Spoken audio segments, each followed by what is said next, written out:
This is newsVISION for Thursday, October 5th. It may seem odd, but your inability to access MyWest Texas for an extended period today can actually be blamed on a morning fire in downtown Houston.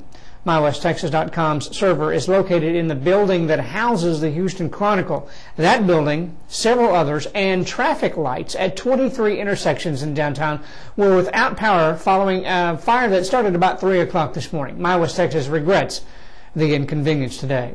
Newsweek magazine has given a hat tip to UT Permian Basin, saying in its latest issue that the University of Texas System campus is to be commended for its focus on quality, students, and academics. The news magazine also includes a photo of UTPB graduates. David Watts, president of the institution, calls the article a wonderful recognition for the students and faculty. Local high school students say they do have some concerns about school violence happening on their campus, but don't obsess about such an incident happening to them.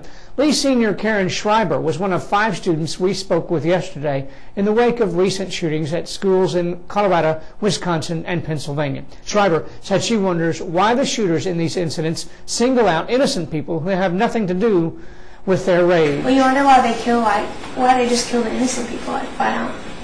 If they're mad at one or two certain people, then why do they just go crazy over everybody?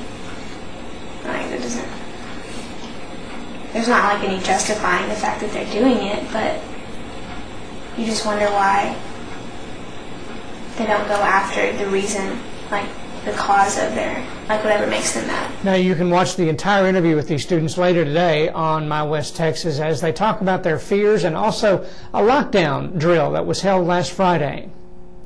In national news, consultants say Republicans must act quickly and decisively if they want to stop the scandal surrounding former Representative Mark Foley from further eroding their standing. Mel Gibson, Congressman Patrick Kennedy, and Bob Ney, when each got into public trouble, each announced a drinking problem and went into alcohol rehabilitation. Now Mark Foley blames not only alcohol, but his own youthful molestation. Specifically, Mark has asked that you be told that between the ages of 13 and 15, he was molested by a clergyman. Mark will address this issue further upon his release from treatment. So, is rehab the new escape hatch for bad behavior? All those things are perceived as excuse platforms, really, and they're very defensive, and they're not helping his cause at all. Consumer marketing consultant Adam Hanft says the only way to deal with scandal remains to get everything out now. There's a classic line that allegedly Kissinger gave Nixon in the middle of Watergate, and that was to do immediately what must be done inevitably. Foley may be caught between redeeming his own public image and further damaging that of the Republican Party, because the more he reveals about his dealings with congressional pages, the more he'll have to say about who knew what when. Hanft says the advice about getting ahead of the revelations applies to House Speaker Dennis Hastert as well. He's got to come clean.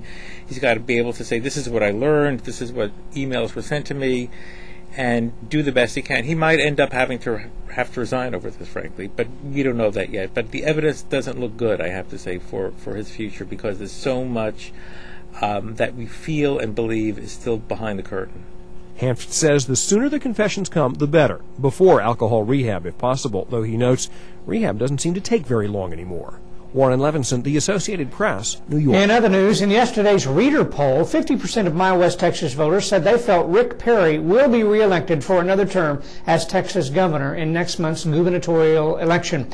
30% say they feel Kinky Friedman will win. Another 15% gave a nod to independent candidate Carol Keaton Strayhorn. Democrat Chris Bell received less than 5% of the reader poll vote. In today's poll, tell us if you think U.S. House Speaker Dennis Hastert should step down if it is proven that he had no prior knowledge of Florida Congressman Mark Foley's sexual improprieties. That's newsVISION for Thursday. I'm Jimmy Patterson.